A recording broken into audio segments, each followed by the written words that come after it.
வள்ளலார் ஆதீனம் தொன்மை ஞான மரபு குருகுலம். நிறுவனர் ஞானாசிரியர் தொன்மை ஞான மரபு குரு. ஞான சூரியன் ஸ்ரீ சிவகுருநாத தேசிகர். ஒளிநெறி வேதம் உரையாடல் பகுதி 12. தீபத்தில் தெய்வ பாவனை பயிற்சி.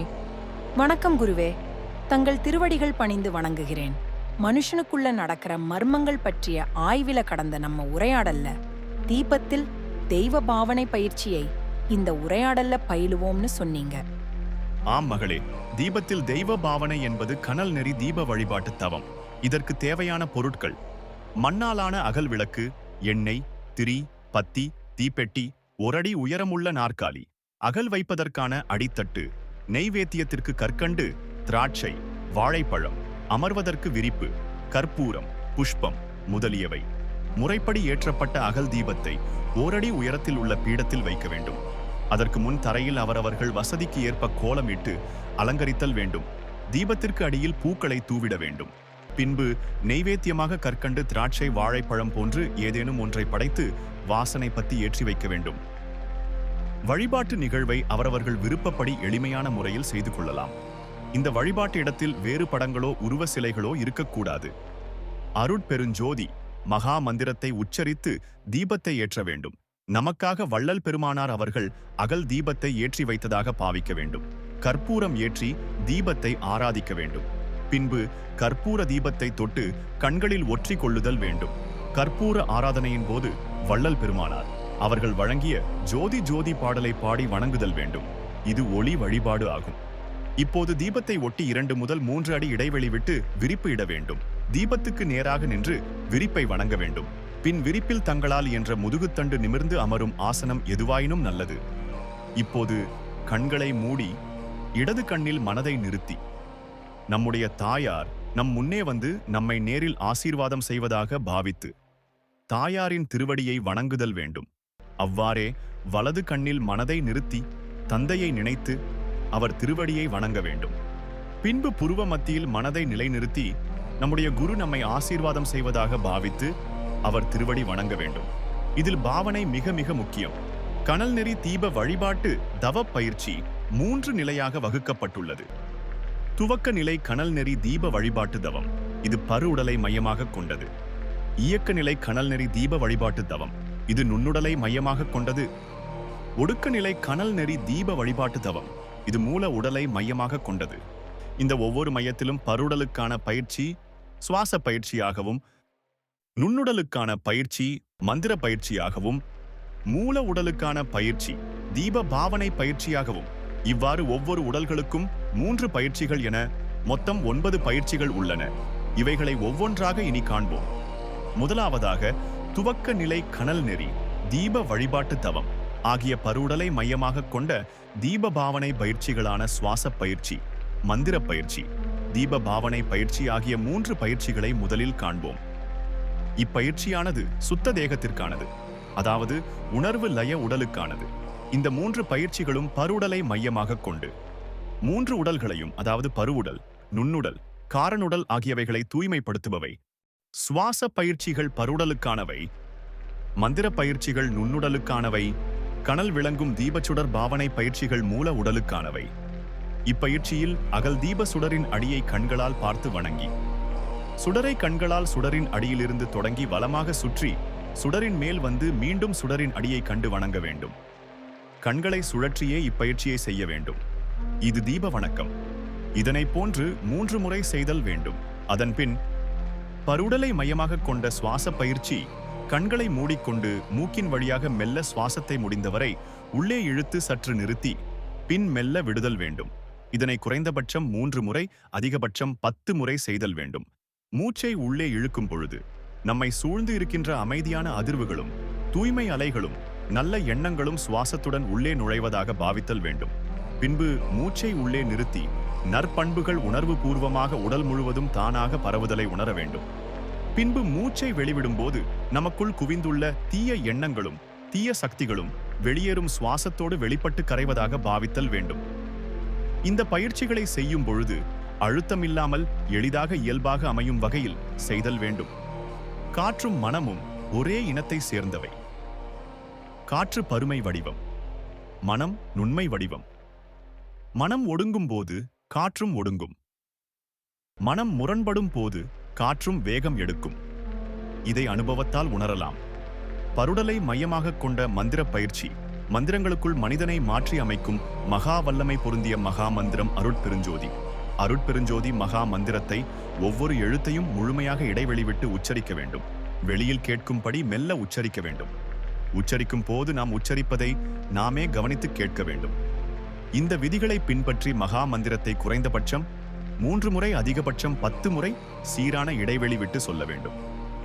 பருடலை மையமாக கொண்ட தீப பாவனை பயிற்சி முதுகு வளையாமல் நிமிர்ந்து அமர்ந்து அகல் விளக்கு ஒளிரும் சுடரை இமைகள் அசையாமல் சுடர் முழுவதையும் கண்களால் பார்க்க வேண்டும். பார்வை சுடரின் அடியில் ஊன்றி இருக்க வேண்டும். இது மனத்தை குவிக்கும் பயிற்சி. பயிற்சியில் மனம் சிதைந்தால் அடியில் நோக்கிய பார்வையை மாற்றி மேலே சுடரின் நுனியின் அசைவை நோக்கி செலுத்துதல் வேண்டும். நுனியின் அசைவை கவனிக்கும் பொழுது அது மனக்குவிதலை தரும். மனக்குவிதலுக்கு பின் மீண்டும் சுடரடியில் கவனித்தல் வேண்டும். பருடல் தீப பாவனை பயிற்சியின் முடிவாக அப்படியே கண்களை மூடி பயிற்சியில் அடைந்த அமைதி நிலையை தொடர வேண்டும். பின்பு கண்களை திறந்து நாம் முன்பு கூறியபடி எல்லா தெய்வ அம்சங்களும் தீபத்தில் எழுந்தருளியிருப்பதால் தீப முன்னிலையில் நம் விருப்பங்களை, நேர்மறையான பிரார்த்தனைகளை மானசீகமாக சொல்லலாம்.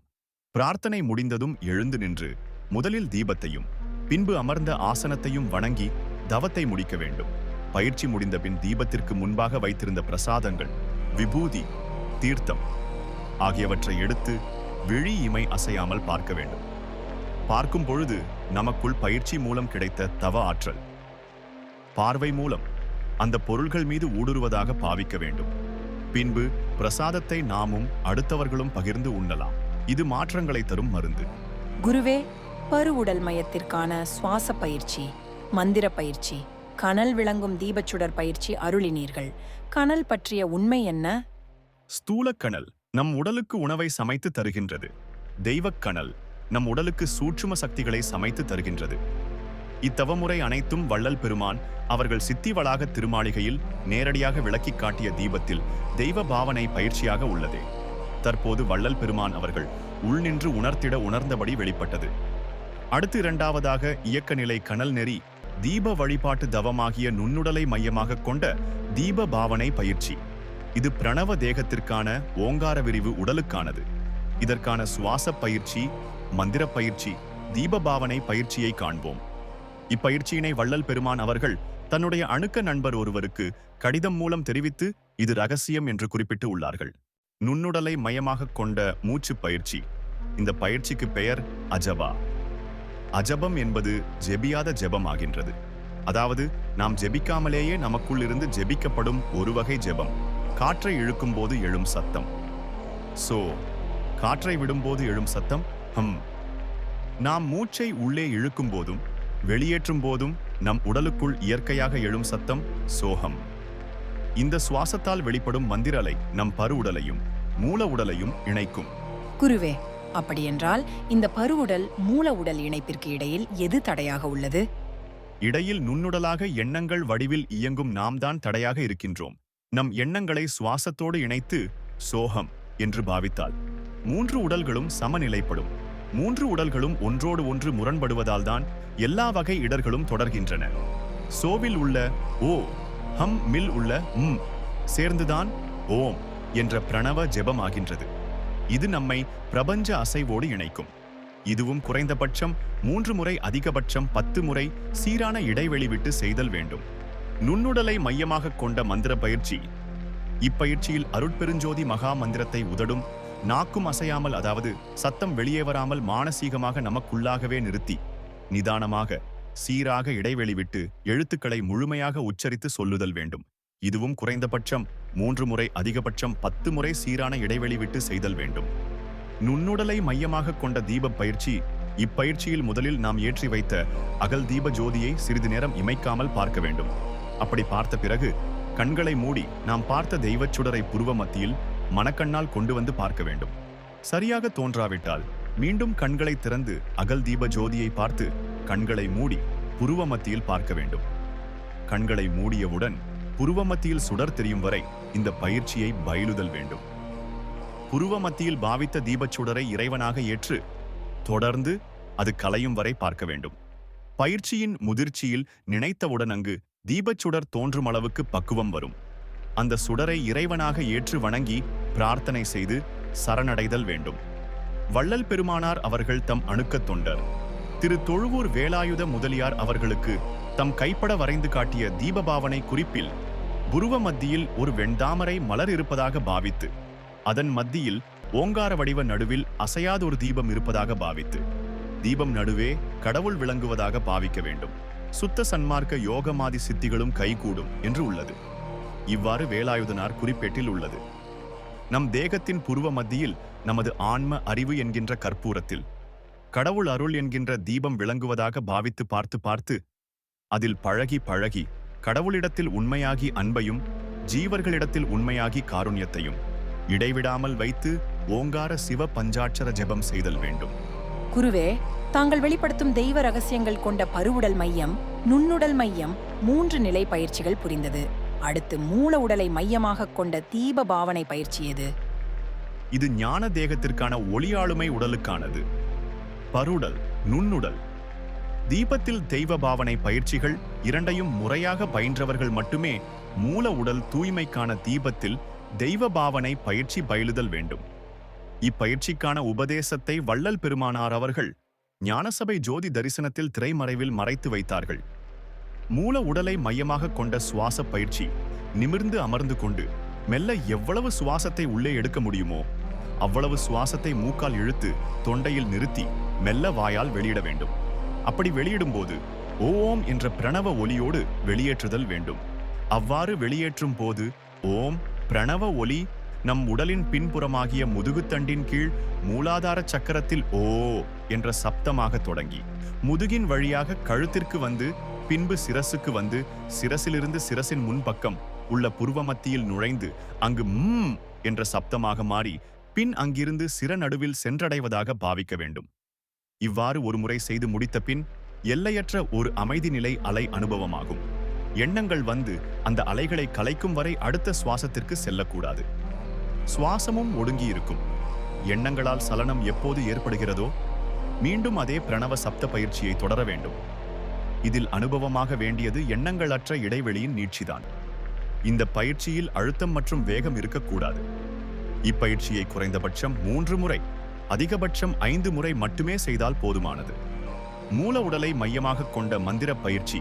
முதுகெலும்பு வளையாமல் நேராக அமர்ந்து அருட்பெருஞ்சோதி மகா மந்திரத்தை உதடு நாக்கு அசையாமல் மன ஒருமையோடு நிறுத்தி நிதானமாக, அதே சமயம் இடைவெளி அதிகமில்லாமல் உச்சரிக்க வேண்டும்.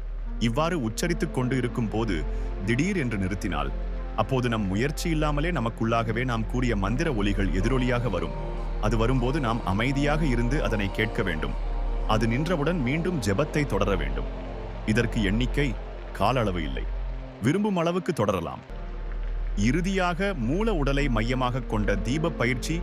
நிமிர்ந்து அமர்ந்து கொண்டு கண்களை மூட வேண்டும். அவ்வாறு மூடிய பிறகு தோன்றுவது இருள்.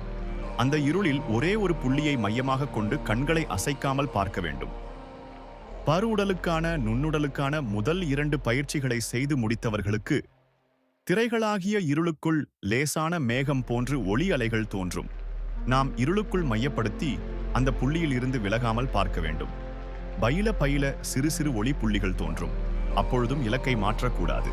இப்படி தொடர்ந்து பயிலும் போது நாம் மனதை குவித்த அந்த புள்ளிகளில் சூரியன் போன்று ஒரு மங்கலான ஒளி தோன்றும். அந்த ஒளியை தொடர்ந்து நோக்கும்போது படிப்படியாக மனம் குவிந்து லய நிலைக்கு வரும்.